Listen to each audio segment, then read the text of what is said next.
ഇതുപോലൊരു വിഷയം വീണ് കിട്ടിയിട്ടും കേരളത്തിലെ പ്രതിപക്ഷ നേതാവ് പ്രതികരിച്ചിട്ടില്ല. KPCC പ്രസിഡന്റ് സണ്ണി ജോസഫ് ഒരക്ഷരം ഉരിയാടിയിട്ടില്ല.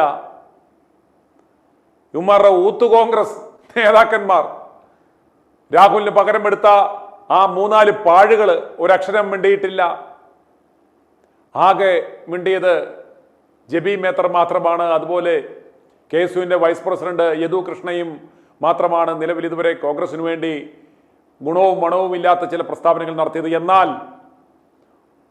ഈ അവസരം കൃത്യമായി വിനിയോഗിച്ചുകൊണ്ട് രാഹുൽ കളത്തിലിറങ്ങിയിരിക്കുകയാണ്. ഇന്ന് രാവിലെ ആവശ്യമില്ലാത്ത രാഹുലിനെ ചൊറിഞ്ഞ ആ കൊട്ടാരക്കര കാച്ചപ്പന് കൃത്യമായ അവൻ്റെ വായടപ്പിക്കുന്ന രീതിയിലുള്ള ഉരുളക്കുപ്പേരി പോലുള്ള ആ മറുപടിയുമായി രാഹുൽ കളത്തിലിറങ്ങിയിരിക്കുകയാണ്.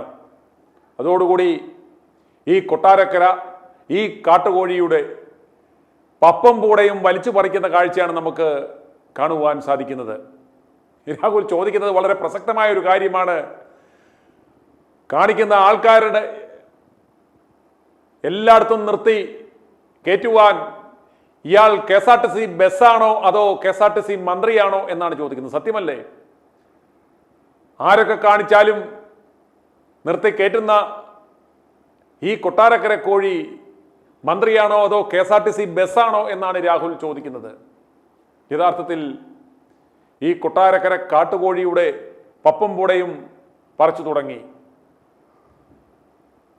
ഓർക്കുക, രാഹുൽ വിഷയമുണ്ടായപ്പോൾ ഇവിടെയുള്ള മുട്ടൽ മരമുറി കൊള്ളക്കാരന്മാരുടെയും ഏഷ്യാനെറ്റിൻ്റെയും 24 ചാനലിൻ്റെയും ക്യാമറാമാന്മാർ കൂടും കുടുക്കയും കെട്ടി രാഹുലിൻ്റെ വീടിൻ്റെ മുന്നിൽ പോയി തമ്പടിച്ച് കിടക്കുകയായിരുന്നു. രാഹുൽ ഇറങ്ങുന്നുണ്ടോ ഉറങ്ങുന്നുണ്ടോ പെടുക്കുന്നുണ്ടോ എന്ന് നോക്കി 24 മണിക്കൂറും അവിടെ കൂടും കുടുക്കയുമായി കിടന്ന ഒരൊറ്റ മോന്മാർ ഇന്ന് ഈ കൊട്ടാരക്കര കൊളക്കോഴിയുടെ വീടിൻ്റെ വാതിക്കൽ പോയി കിടക്കുവാൻ ധൈര്യമുണ്ടോ?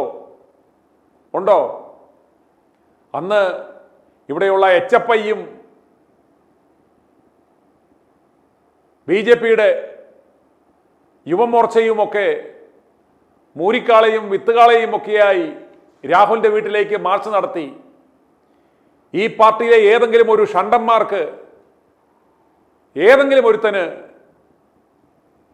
ഈ കൊട്ടാരക്കര കോഴിയുടെ വീടിൻ്റെ മുന്നിൽ പോയി ഇതുപോലെ വിത്തുകാളയുമായി പോയി നിൽക്കാനോ അവൻ്റെ വീടിൻ്റെ മുന്നിൽ പോയി ഒരു മുദ്രാവാക്യാനം വിളിക്കാനുള്ള ആംബിയുള്ള ഏതെങ്കിലും ഒരു പന്നൻ ഈ 2 പാർട്ടിയിലെയും യുവജന പ്രസ്ഥാനങ്ങളിൽ ഏതെങ്കിലും ഒരുത്തനുണ്ടോ? ഇല്ല. അവനൊന്നും നാക്ക് പൊങ്ങത്തില്ല. കാരണം ആളും തരവും സാഹചര്യവും നോക്കി മാത്രമേ ഇവന്മാർ പ്രതികരിക്കൂ, കളത്തിലിറങ്ങൂ. പക്ഷേ ഇതെല്ലാം കേരളത്തിലെ ജനങ്ങൾ നോക്കിക്കണ്ടുകൊണ്ടിരിക്കുകയാണ്. അന്ന് ആ ആർജവം കാണിച്ച ഇവിടുത്തെ പപ്പരാസികൾ അനങ്ങുന്നില്ല. അന്ന് ആർജവത്തോടെ കളത്തിലിറങ്ങിയ യുവജന സംഘടനകൾ മിണ്ടുന്നില്ല. ഇപ്പോൾ തൻ്റെ കാര്യം ന്യായീകരിക്കുവാൻ, ഈ ഡിസ്ക്രിമിനേഷനെ കുറിച്ച് പറയുവാൻ രാഹുലിന് മറ്റാരുമില്ലാത്തത് കൊണ്ട് രാഹുൽ മാങ്കൂട്ടത്തിൽ തന്നെ കളത്തിലിറങ്ങി ചില ചോദ്യങ്ങൾ ചോദിക്കുകയാണ്.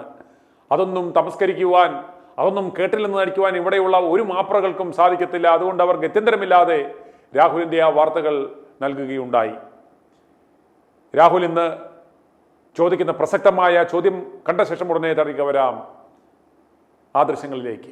ശ്രീ ഗണേഷ് കുമാർ എന്നെപ്പറ്റി പറഞ്ഞു, ഞാൻ അദ്ദേഹത്തെ പറ്റി ആരോപണങ്ങളൊക്കെ ഉന്നയിക്കാൻ എന്ത് യോഗ്യതയുള്ളതെന്ന്. ശ്രീ ഗണേഷ് കുമാറിനെ പറ്റി എന്തെങ്കിലും ആരോപണം ഉന്നയിക്കാൻ ഏറ്റവും യോഗ്യതയുള്ളത് ഞങ്ങളുടെ നേതാവായിരുന്ന ശ്രീ R ബാലകൃഷ്ണപിള്ളയാണ്. അദ്ദേഹം ശ്രീ KB ഗണേഷ് കുമാറിനെ പറ്റി പറഞ്ഞൊരു ആരോപണമുണ്ട്. അദ്ദേഹം പറഞ്ഞത്, എനിക്കെൻ്റെ ഭാര്യയെ സംശയമില്ലാത്തത് കൊണ്ട് മാത്രം ശ്രീ KB ഗണേഷ് കുമാർ എൻ്റെ മകനാണെന്ന് ഞാൻ വിശ്വസിക്കുന്നു എന്ന് പറഞ്ഞിട്ടുള്ള കമൻറ്റിലേക്കൊന്നും ഞാൻ പോകുന്നില്ല. അത്ര അഗ്രസീവാകാൻ ഞാൻ ഉദ്ദേശിക്കുന്നില്ല. പിന്നെ അദ്ദേഹം IVF സെൻ്ററുകളുടെ കാര്യം പറഞ്ഞു. IVF സെൻ്ററുകൾ ഏറ്റവും ശക്തമായി പ്രവർത്തിക്കുന്ന പത്തനാപുരത്താണ് എന്ന് ചില അനുഭവസ്ഥർ തന്നെ നിങ്ങളെപ്പോലുള്ള മാധ്യമങ്ങളിലൂടെയൊക്കെ പറഞ്ഞിട്ടുള്ള കാര്യമൊക്കെ നമുക്കെല്ലാവർക്കും അറിയാം. ഇവിടെ ഇപ്പോൾ അതൊന്നുമല്ലല്ലോ വിഷയം. എത്ര ഗൗരവതരമായ വിഷയമാണ്. ശ്രീ KB ഗണേഷ് കുമാർ എന്ന് പറയുന്നത് മറ്റാരെയും പോലെയല്ല. സാധാരണ ഒരാളെ 3 പേരടിക്കുക, ആ 3 പേരടിച്ചതിൻ്റെ 3 പാടുണ്ടാവുക എന്ന് കേട്ടിട്ടുണ്ട് നമ്മൾ. പക്ഷേ ശ്രീ KB ഗണേഷ് കുമാറിൻ്റെ ചരിത്രം എന്താണ്? ഒരൊറ്റ അടിയിലെ ഒരു പാടിന് 3 അവകാശികൾ ഉണ്ടായ ആളാണ് ശ്രീ KB ഗണേഷ് കുമാർ, അല്ലേ? സാധാരണ 3 അടി ഉണ്ടാകാറുണ്ട്. ഇത് ഒറ്റ അടിക്ക് 3 അവകാശികൾ ഉണ്ടായിട്ടുള്ള ആളാണ്. ആ അടിയുടെ പാടിന് 3 അവകാശികൾ ഉണ്ടായിട്ടുള്ള ആളാണ് ശ്രീ KB ഗണേഷ് കുമാർ. ഇതൊക്കെ കേരളീയ പൊതുസമൂഹത്തിന് നല്ല ബോധ്യമുണ്ട്.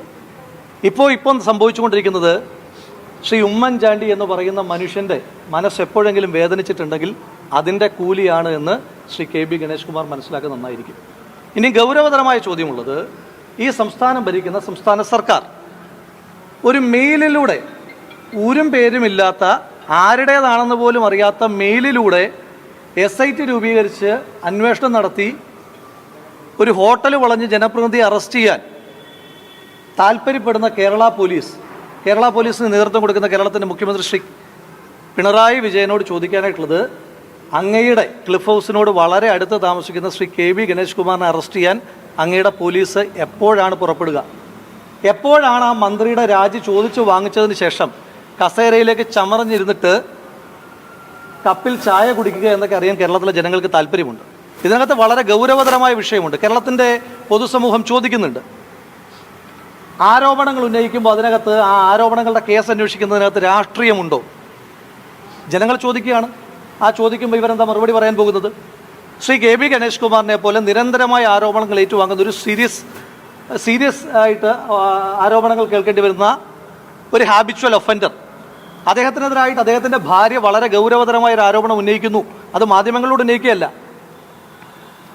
അവർ ഈ സംസ്ഥാനത്തിനകത്ത് ഈ രാജ്യത്തിനകത്ത് തന്നെ എല്ലാ സ്ത്രീകൾക്കും വിശ്വാസത്തോടു കൂടി പരാതി പറയുവാൻ കഴിയുന്ന കൺട്രോൾ റൂം നമ്പർ അല്ലേ 112 അവർ വിളിക്കുന്നു. ആ വിളിക്ക് എന്ത് പരിഹാരമുണ്ടായി കേരളത്തിൻ്റെ മുഖ്യമന്ത്രി പറയണം. 2, അതിനെ തുടർന്ന് SP ആ വിഷയത്തിനകത്ത് ഇടപെട്ടിട്ട് എന്ത് മറുപടി ഉണ്ടായി, എന്ത് തീരുമാനമുണ്ടായി എന്ന് SP പറയണം.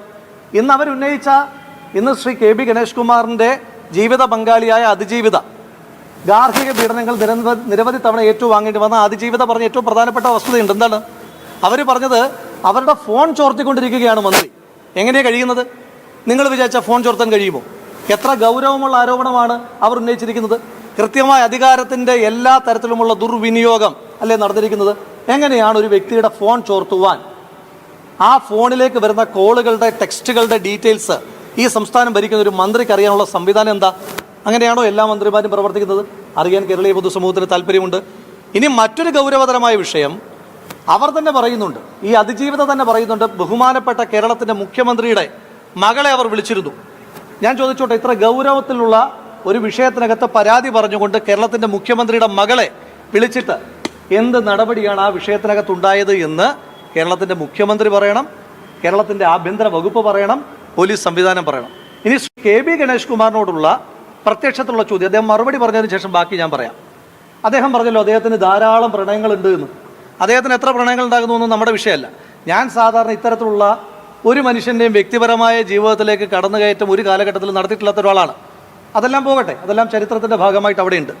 പക്ഷെ ഞാൻ ചോദിക്കുന്നു, ശ്രീ കെ ബി ഗണേഷ് കുമാർ അദ്ദേഹത്തിൻ്റെ പ്രണയത്തൊക്കെ അങ്ങനെ നിൽക്കട്ടെ, നമുക്ക് അതിനകത്തൊക്കെ അദ്ദേഹത്തിൻ്റെ സ്വാതന്ത്ര്യം. പക്ഷേ അതേ KSRTC മന്ത്രിയല്ലേ, അല്ലാതെ KSRTC ബസ്സൊന്നും അല്ലല്ലോ കൈ കാണിക്കുന്ന സ്ഥലത്തു നിന്നൊക്കെ ആളുകളെ വിളിച്ച് കയറ്റാനായിട്ട്. ഞാൻ ചോദിക്കുന്നത്, അദ്ദേഹം ഞാൻ പ്രണയമാണെന്ന് പറയുമ്പോഴും അന്നുണ്ടായ സംഭവങ്ങളുടെ പശ്ചാത്തലത്തിൽ ഇനി എത്ര പ്രണയമാണ് എന്ന് പറഞ്ഞാലും അത് അനുവദിക്കപ്പെടാത്ത രീതിയിലുള്ള ഒരു നിയമവിരുദ്ധ പ്രവൃത്തി അന്നുണ്ടായിട്ടുണ്ടോ? അദ്ദേഹം മറുപടി പറയട്ടെ. 1, അന്നത്തെ ദിവസം നടന്ന സംഭവ വികാസങ്ങളിൽ അദ്ദേഹം ഇനി എന്ത് പ്രണയമാണെന്ന് പറഞ്ഞാലും ഈ രാജ്യത്തിൻ്റെ ഒരു നിയമത്തിൻ്റെയും പരിരക്ഷ ലഭിക്കാത്ത ഒരു ഗുരുതരമായ crime Shri K B Ganesh Kumar നടത്തിയിട്ടുണ്ടോ? 1.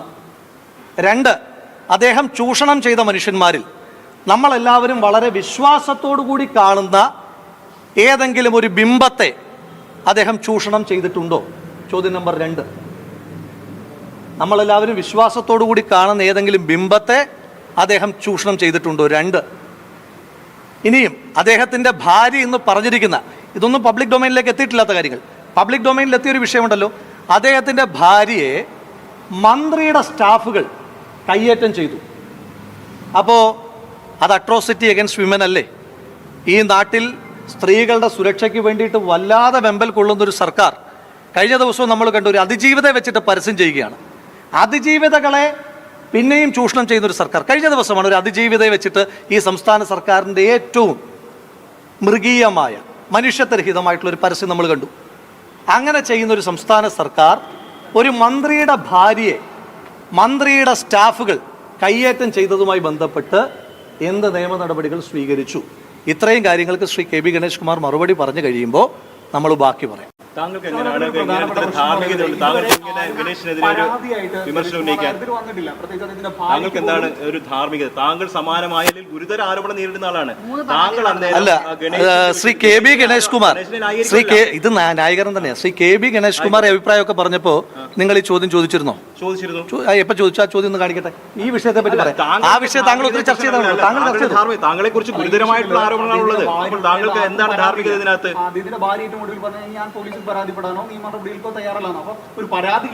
ഫേസ്ബുക്കിൽ വന്നിട്ടുള്ള കമന്റുകളുടെ പേരിൽ SIT രൂപീകരിച്ചിട്ടുള്ള സംസ്ഥാന സർക്കാർ ഇവിടെ ഉണ്ടല്ലോ. അവര് പരാതി കിട്ടുന്നതിന് മുമ്പ് സഹോദര, അങ്ങയുടെ ധാർമ്മിക രോഷം വല്ലാതെ വേണ്ട, വല്ലാതെ വേണ്ട. ഞാൻ എന്റെ മാധ്യമ സമ്മേളനം നടത്തില്ല. എന്റെ മറുപടി പറയട്ടെ. ഞാൻ മറുപടി പറയണ്ടേ? നിങ്ങൾ ഒരുപാട് ചർച്ച ചെയ്തിട്ടുള്ള വിഷയമാണല്ലോ. SIT 2 ദിവസമായിട്ട് ഈ വാർത്ത വന്നിട്ട് വാർത്ത പോലും കൊടുക്കാം.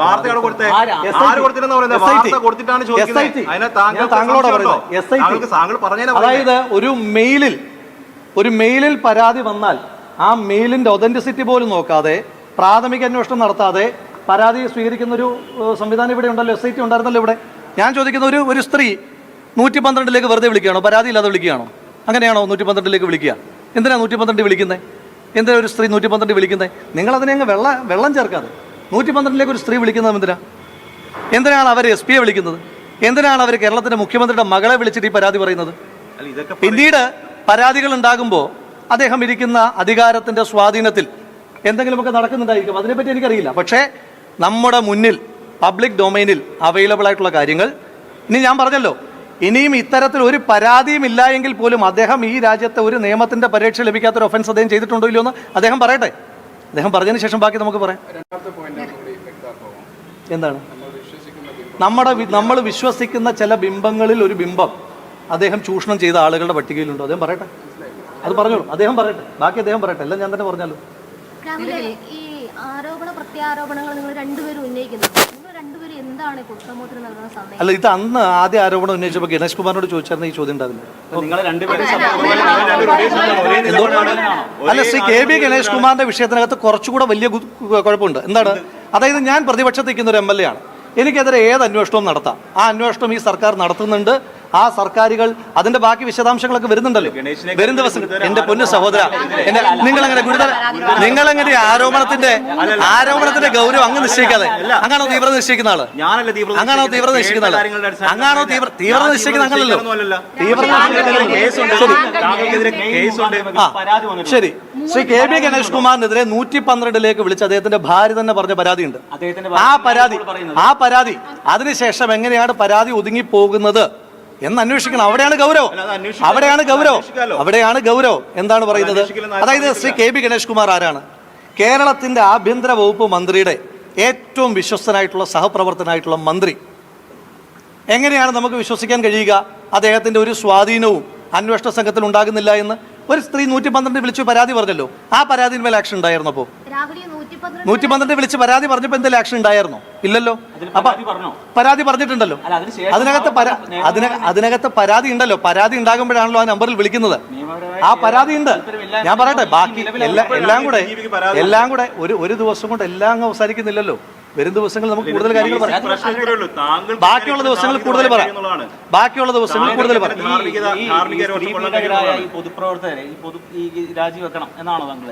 സ്ത്രീ പീഡനം നടന്നിട്ടുണ്ട് എങ്കിൽ അവർ പൊതുപ്രവർത്തനത്തിൽ നിൽക്കാൻ അവർക്ക് യോഗ്യതയുണ്ടോ ഇല്ലയോ എന്ന് അവർ വിലയിരുത്തേണ്ടതാണ്.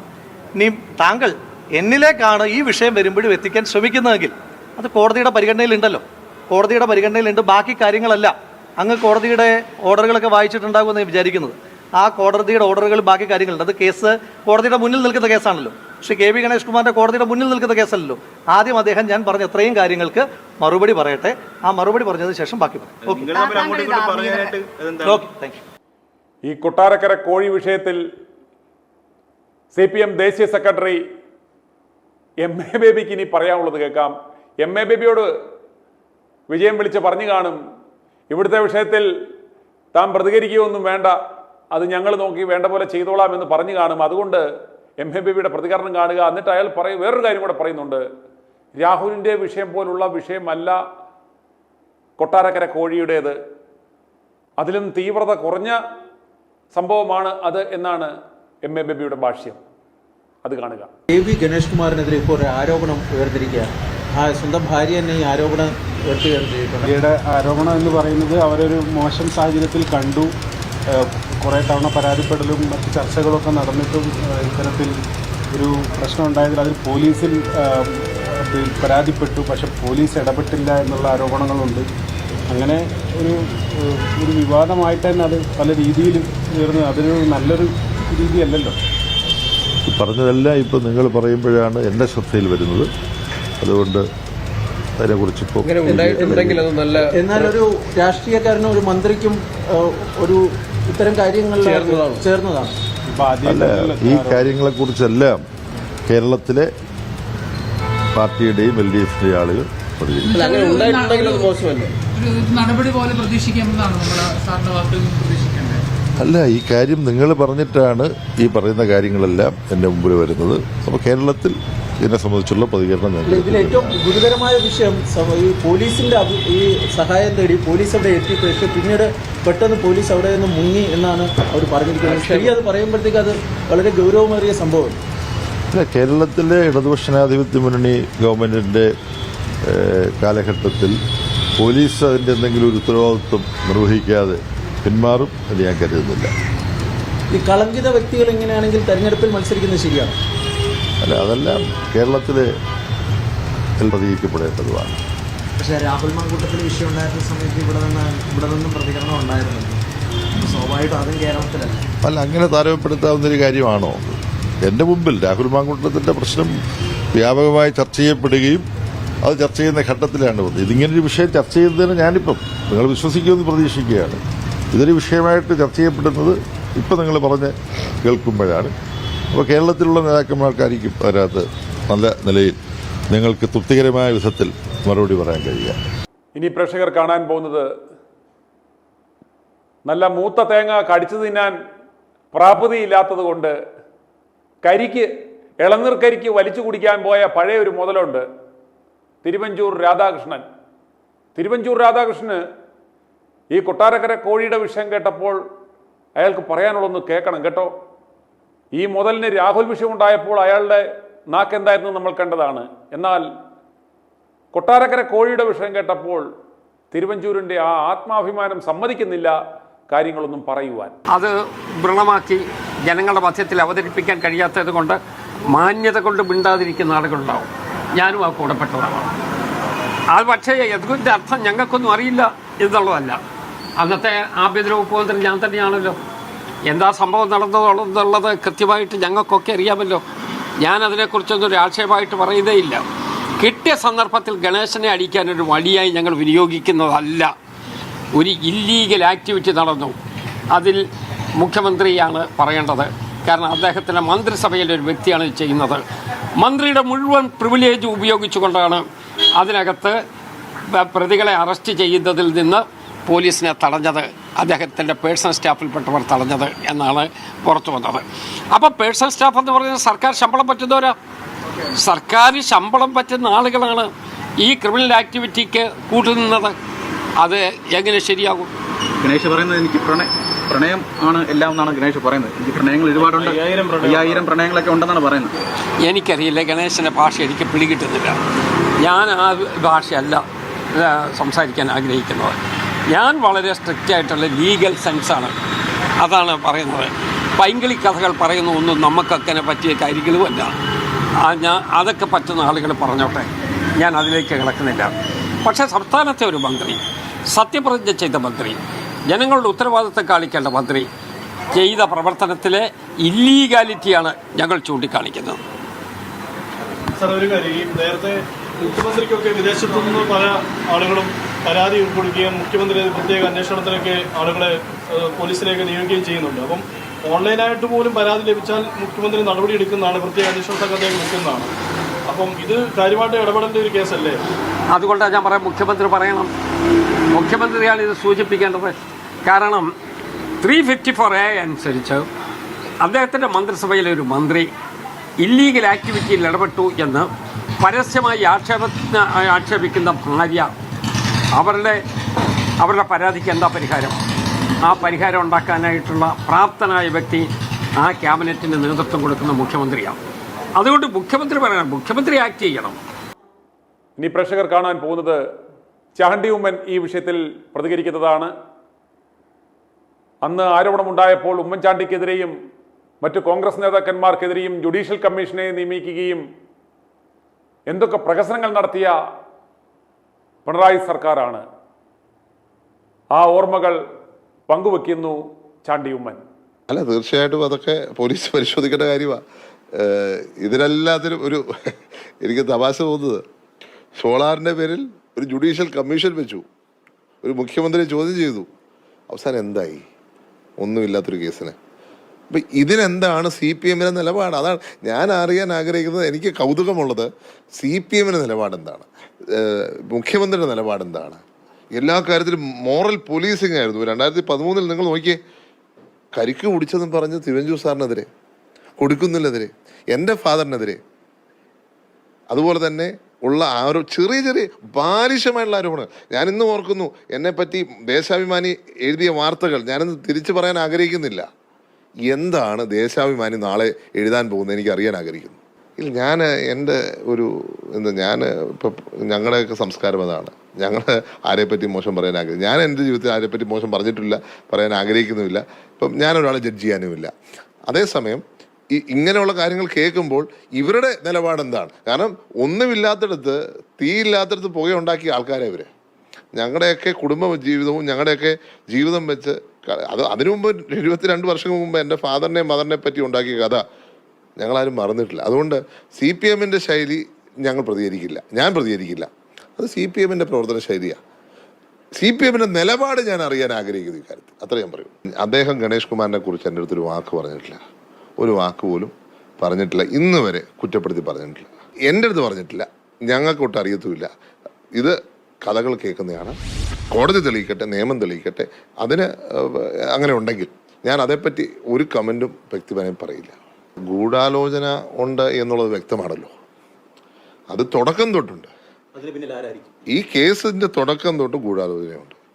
ആരാണെന്നുള്ളത് ശരിക്കും പറഞ്ഞാൽ ഒരു കമ്മീഷൻ വെക്കുകയാണ് വേണ്ടത്. വീണ്ടും ഒരു കമ്മീഷൻ വെക്കുന്നത് പറയുന്നത് ശരിയല്ലെങ്കിൽ പോലും CBIയുടെ റിപ്പോർട്ട് ചർച്ച ചെയ്യാൻ തയ്യാറാവണം. ഇവിടെ നമ്മൾ CBIയുടെ റിപ്പോർട്ട് ഇതുവരെ ചർച്ച ചെയ്തിട്ടുണ്ടോ? ആ ചർച്ച വരേണ്ട തെരഞ്ഞെടുപ്പാണിത്. ഇവിടെ CBIയുടെ റിപ്പോർട്ട് ചർച്ച ചെയ്യണം. അതാണ് എനിക്കുള്ള ഏക ആവശ്യം. CBIയുടെ റിപ്പോർട്ടിൽ പല കാര്യങ്ങളും ഉണ്ട്, അത് നിങ്ങളെടുത്ത് പരിശോധിക്കണം. എന്തൊക്കെയാണ് നടന്നിട്ടുള്ളതെന്ന് അതിനകത്തുണ്ട്. അപ്പോൾ കേരള സമൂഹം, ഞാനായിട്ട് പറയുന്നില്ല, മനസ്സിലാക്കും കാര്യം എന്തായിരുന്നു. അത് അദ്ദേഹത്തിൻ്റെ മനസ്സാക്ഷിയോട് ചോദിക്കട്ടെ. ഞാനും പറഞ്ഞു, അന്നും പറഞ്ഞു, ഇന്നും പറയുന്ന അദ്ദേഹത്തിന് എന്തെങ്കിലും തെറ്റിദ്ധാരണ ഉണ്ടെങ്കിൽ അദ്ദേഹത്തിൻ്റെ മനസ്സാക്ഷിയോട് ചോദിക്കട്ടെ. മനസ്സാക്ഷി പറഞ്ഞോളൂ എന്താണ് സത്യം എന്നുള്ളത്. കാരണം എനിക്കറിയാവുന്ന കാര്യമാണ്. എന്തുമാത്രം ശ്രമിച്ചു ആ കുടുംബത്തെ യോജിപ്പിക്കുവാൻ, എന്തുമാത്രം ശ്രമിച്ചു ആ പ്രശ്നം ഒന്ന് സോൾവ് ചെയ്യാൻ. കാരണം ഫാമിലി ഇഷ്യൂ ആയതുകൊണ്ട് അദ്ദേഹം ശ്രമിച്ചത്. അതൊക്കെ അദ്ദേഹം പറയുന്നത് ശരിയല്ല എന്ന് തന്നെ പറയേണ്ടി വരും. ഞാൻ പറഞ്ഞെന്താ, ഞാനത് കൃത്യമായിട്ട് പറഞ്ഞിട്ടുണ്ട്. ഞാൻ ബാലകൃഷ്ണപിള്ള സാറിൻ്റെ മകൻ നിന്ന് ഇതല്ല ഞങ്ങൾ പ്രതീക്ഷിച്ചത്. ഇങ്ങനൊരു കാര്യം കേൾക്കുന്നത്, അല്ലെങ്കിൽ അദ്ദേഹത്തിൻ്റെ ഒരു പ്രതീക്ഷ ഞങ്ങൾക്കുണ്ടായിരുന്നത് അതല്ല. കാരണം ഞാനൊരു ജ്യേഷ്ഠ സഹോദരനായിട്ട് കണക്കാക്കിയ വ്യക്തിയാണ് ശ്രീ ഗണേഷ് കുമാർ. അദ്ദേഹം ഒരു കാലത്ത് അങ്ങനെ ഒരു സ്നേഹം ഉണ്ടായിരുന്നു, ഇല്ല ഞാൻ പറയില്ല. പക്ഷേ പിന്നീട് നടന്ന സംഭവങ്ങൾ ഞങ്ങളെയൊക്കെ ഞെട്ടിപ്പിച്ചു. i2i News, an eye for truth. i2i News subscribe ചെയ്തിട്ടില്ലാത്തവർ ഇപ്പോൾ തന്നെ സബ്സ്ക്രൈബ് ചെയ്യുക. നോട്ടിഫിക്കേഷൻ ലഭിക്കുവാൻ ബെൽ ബട്ടണും അമർത്തുക.